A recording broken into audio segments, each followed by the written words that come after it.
पिता, पुत्र और पवित्र आत्मा के नाम पर आमीन। आप सबों को जय यीशु। एक विवाह कब वैध मानते हैं? कलीसिया में एक वैध विवाह के लिए क्या क्या बात है? मैंने आज 7 बातें सिखाऊंगा। एक विवाह वैध बनने के लिए ये 7 बात हमें पूरा करना जरूरी है। कैथोलिक कलीसिया का धर्म शिक्षा ग्रंथ 1625 एवं 26 में, यूथ कैटेकिज्म 261-62 261 एवं 62 में, एवं कैनन लॉ 1057 में इस विषय में लिखा हुआ है। एक विवाह संस्कार को कब वैध मानते हैं? क्रिस्तीय विवाह, जैसे हम लोगों ने कल मनन चिंतन किया, एक संस्कार है। संस्कार है इसलिए कैथोलिक कलीसिया का नियम के अनुसार इन 7 बातों को पूरा करते हुए विवाह होना बहुत ही जरूरी है। एक विवाह को वैध मानने के लिए सबसे जरूरी बात यह है, सबसे पहली बात यह है, दंपति परस्पर विवाह करने का अपनी इच्छा को किसी भी प्रकार के दबाव के बगैर वो कलीसिया के सामने स्वीकार करना जरूरी है। एक बार और बोलता हूं, हमारा कैथोलिक विवाह होने के पूर्व में कम से कम 3 बार दंपति जो ये स्वीकार करते हैं, हाँ हम उनसे शादी करने के लिए तैयार हैं। एक तो विवाह के पूर्व में पुरोहित द्वारा कलीसिया के सामने पूछा जाता है, किसी के दबाव के बगैर स्वीकार कर रहे कि नहीं। दूसरा, जब मंगनी वगैरह जो होता है उस समय पर भी पूछा जाता है। उससे पहले परिवार वाला आपस में ये पूछता है तैयार है कि नहीं। तो इस प्रकार विवाह के पूर्व में कम से कम 3 बार जो दंपति है उन लोगों से, जो स्त्री और पुरुष से ये पूछा जाता है उससे विवाह करने के लिए तैयार है कि नहीं। और आखिर में विवाह के पूर्व में कलीसिया के सामने, प्रभु के सामने, वेदी के सामने किसी भी प्रकार का दबाव के बगैर, इसलिए कलीसिया के सामने उनसे व्यक्तिगत रूप से पूछा जाता है। ये स्वीकार करना अनिवार्य है, तभी विवाह वैध मानता है। यदि वो व्यक्ति उसको स्वीकार करने का लायक नहीं है, उस विवाह को वैध नहीं मानते। कलीसिया द्वारा ऐसा विवाह वैध नहीं मान सकता है। तो कलीसिया के सामने, प्रभु के वेदी के सामने ये स्वीकार करना जरूरी है। दूसरा, कलीसिया के कुछ नियम है, उस नियम के अनुसार विवाह होना है, वो प्राकृतिक रीति से ही होना है। प्राकृतिक रीति का मतलब हो गया स्त्री और पुरुष के बीच में। कलीसिया में जो विवाह होगा वो केवल स्त्री और पुरुष के विवाह ही हो सकता है। अन्य जो विवाह, जैसे हाल ही में हम लोगों ने सुना है जर्मनी में पुरुष पुरुष के साथ, स्त्री स्त्री के साथ चर्च में विवाह करवाया बोल करके, ये अवैध विवाह है। कलीसिया द्वारा इसको मान्यता नहीं है। तो विवाह प्राकृतिक होना है और कलीसिया ने जो जो नियम रखा है उसके अनुसार होना जरूरी है। तीसरा, कलीसिया में विवाह होने के लिए जो देश का जो उम्र का एक नियम होता है, कितने उम्र में स्त्री पुरुष का विवाह हो सकता है, देश का जो नियम है वो कलीसिया का ही नियम है। देश ने जो 18 साल लड़कियों के लिए, 21 साल जो पुरुषों के लिए रखा है, जब तक उतना उम्र नहीं है कलीसिया में विवाह नहीं करवाता है।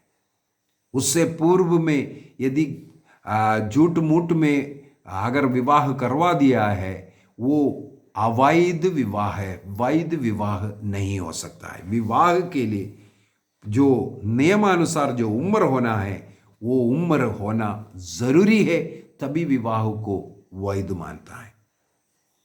चौथा नियम, विवाह बपतिस्मा प्राप्त स्त्री पुरुष के बीच में हो। इसमें कुछ आगे एक्सक्यूज है। कलीसिया के नियम के अनुसार कैथोलिक युवक युवतियों के बीच में विवाह करवाता है कैथोलिक कलीसिया में। उसमें के लिए कुछ जो कोई लव मैरिज या अरेंज्ड भी हो, अन्य कलीसिया के साथ युवक युवतियों के साथ हो, या अन्य धर्म के किसी के साथ विवाह करवाना हो, कुछ दंपतियों की भलाई को देखते हुए, उनकी इच्छाओं को देखते हुए कलीसिया उसे प्रोत्साहित नहीं करते हैं, निरुत्साह करवाते हैं।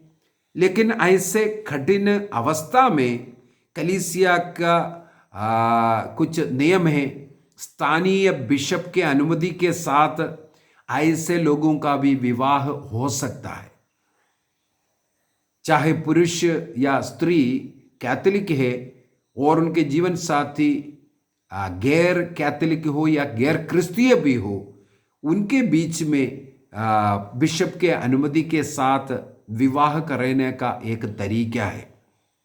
वो उस जीवन साथी को अगर गैर क्रिस्तीय है, उनको बपतिस्मा लेकर के विवाह में प्रवेश करने का एक मौका है। यदि वो बपतिस्मा नहीं लेना है, अन्य धर्म का ही बने रहना है, तब भी उस स्थिति में भी विवाह हो सकता है। कैथोलिक कलीसिया का धर्म शिक्षा ग्रंथ 1633 से लेकर 37 तक, 1633 से 37 तक इसके विषय में लिखा हुआ है। और साथ ही साथ कैनन लॉ है उसके लिए। यदि गैर कैथोलिक या गैर क्रिस्तीय के साथ कैसे विवाह करवाना, इसके लिए एक नियम है, कुछ शर्तों के ऊपर है। वो शर्त पूरा करेगा तो कलीसिया में जो कैथोलिक ही बने रहेगा, और जो अन्य धर्म का या अन्य कलीसिया के उसी में वो प्रैक्टिस कर सकता है। लेकिन कुछ शर्तों के साथ इस प्रकार का विवाह कराता है। वो शर्त मंजूर है तो कैनन लॉ 1086 में 1086 एवं 1124 एवं 25 में इसके लिए प्रावधान दिया हुआ है। कुरिन्थियों का पहला पत्र अध्याय 7 वाक्य 14-15 के अनुसार ये विवाह अन्य धर्म के जो व्यक्ति के साथ भी, अन्य कलीसिया के व्यक्ति के साथ भी कुछ शर्तों के ऊपर विवाह कराता है। शर्त में बताना चाहूँगा, जो कैथोलिक है वो कैथोलिक प्रैक्टिस ही करते रहेगा, और उनके वैवाहिक जीवन में जो संतान होगा उन्हें कैथोलिक कलीसिया में बपतिस्मा देकर के कैथोलिक विश्वास में बढ़ाएगी। ये शर्त जो मानेगा तब ये विवाह करवाता है। और दूसरी बात है, ये कैथोलिक कलीसिया में विवाह के बाद वो अन्य धर्म का जो शादी जो परंपरा जो हो रहा है वो नहीं करना है। ये नहीं क्रिश्चियन विवाह के अनुसार यहाँ किया, इसके बाद अन्य धर्म के अनुसार वहां पर भी जाकर कर रहा है, इसके लिए अनुमति नहीं है। इसलिए कैथोलिक कलीसिया में विवाह कर दे रहा है। तुम्हारा विवाह जो वैध विवाह यहाँ कर देंगे, ताकि वो अन्य जो धर्म का उस विधियों में भाग नहीं लेना है। तो इन शर्तों के ऊपर विवाह करवाता है। पांचवा, वो जो व्यक्ति है विवाह कर रहा है ब्रह्मचर्य का व्रत नहीं लिया होना चाहिए। अर्थात जो पुरोहित है वो ब्रह्मचर्य का व्रत लिया हुआ है, जब तक संत पापा से उसका विशेष जो अनुमति, जो पुरोहिताई से निकलने का डिस्पेंसेशन कुछ कहते हैं, उसको जब तक स्वीकार नहीं मिला है, वे विवाह, वैध विवाह चर्च में नहीं कर सकता है। उसी प्रकार जो सिस्टर लोग भी है, जब तक उनके कॉन्ग्रीगेशन के से वो अनुमति लेकर के जब बाहर गया विवाह करना चाहते हैं, जब तक वो नहीं ले रहा है विवाह नहीं कर सकता है। उसके लिए पुरोहित, क्योंकि वो परमानेंट सील लगा हुआ है, पुरोहिताई कभी ख़त्म नहीं हो सकता, इसलिए ये डिस्पेंसेशन लेना बहुत ही ज़रूरी है, अन्यथा विवाह नहीं कर सकता। इसलिए पांचवा शर्त यह है, ब्रह्मचर्य व्रत लिया हुआ व्यक्ति का विवाह नहीं कर सकता। छठवां, वो व्यक्ति अविवाहित या पहला जीवन साथी का मृत्यु हो चुका होना चाहिए। यदि मृत्यु हो गया है दोबारा शादी हो सकता है, या ये अविवाहित होना चाहिए, तभी कलीसिया में विवाह हो सकता है।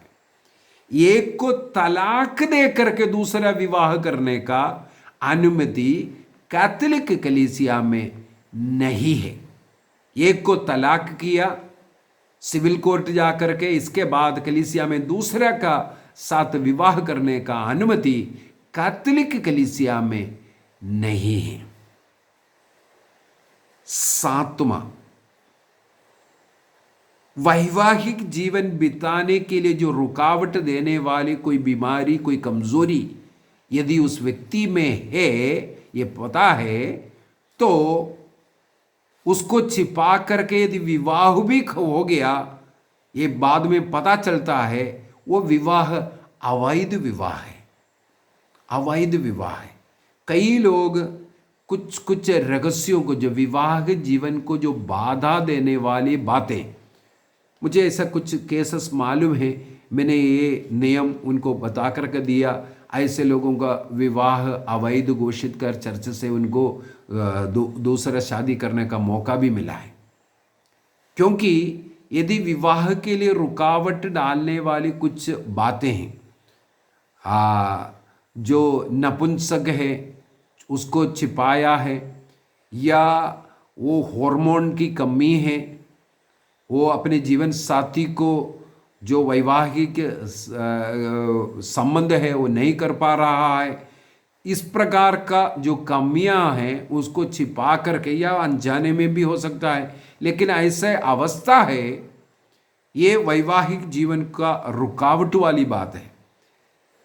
यहां पर एक बात क्लियर करना चाहूंगा, यदि किसी को संतान नहीं हुआ, ये एक रुकावट नहीं है। संतान ना होना एक रुकावट नहीं है। वो ऐसे व्यक्ति विवाह कर सकता है, क्योंकि उनको मालूम नहीं है विवाह के पूर्व में संतान होता है कि नहीं, ये मालूम नहीं है। विवाह के बाद ये पता चला है ये कमी है। यदि इसके बाद का पता चला है इस प्रकार विवाह हुआ है, ये वैध विवाह है, उसको डाइवोर्स नहीं हो सकता है। यदि ये मालूम है विवाह जीवन के लिए जो सुखदायक, जो दाम्पत्य सुख, जो दाम्पत्य रिश्ता जो करना है, उस संबंध में कुछ रुकावट है, उसको छिपा करके यदि विवाह होता है, उस विवाह को मात्र अवैध विवाह कहते हैं। तो 7 बातें आज हम लोगों ने मनन चिंतन किया एक विवाह को वैध मानने के लिए। सबसे पहले दंपति परस्पर स्वीकार करना चाहिए, अपनी इच्छा को प्रकट करना चाहिए। दूसरा है विवाह प्राकृतिक एवं कलीसिया के नियम के अनुसार वो होना ज़रूरी है।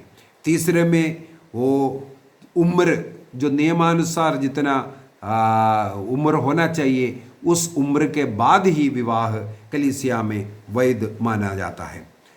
इसके बाद बपतिस्मा प्राप्त स्त्री पुरुषों के बीच का विवाह हो या उन शर्तों के ऊपर जो कैनन लॉ है उसके अनुसार अन्य कलीसिया या धर्म के लोगों के साथ हो सकता है।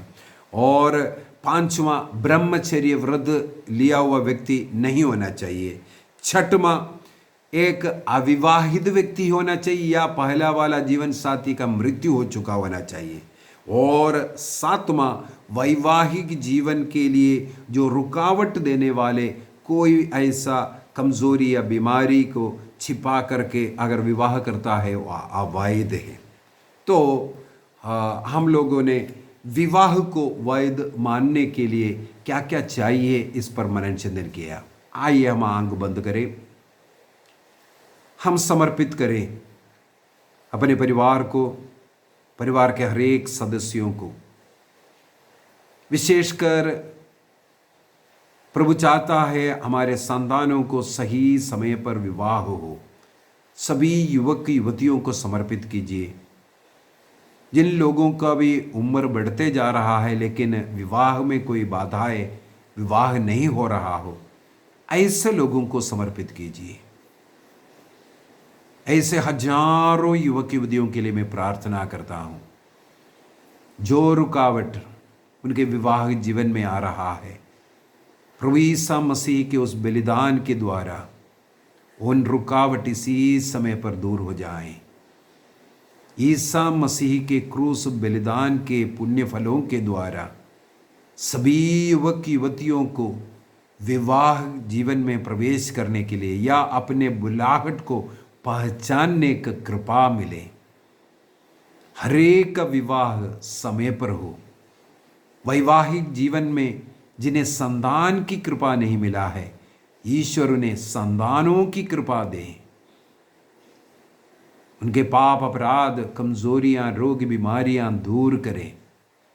हरेक परिवार प्रभु का निवास स्थान बने, प्रभु का मंदिर बने, प्रार्थना करने वाला जगह बन जाए।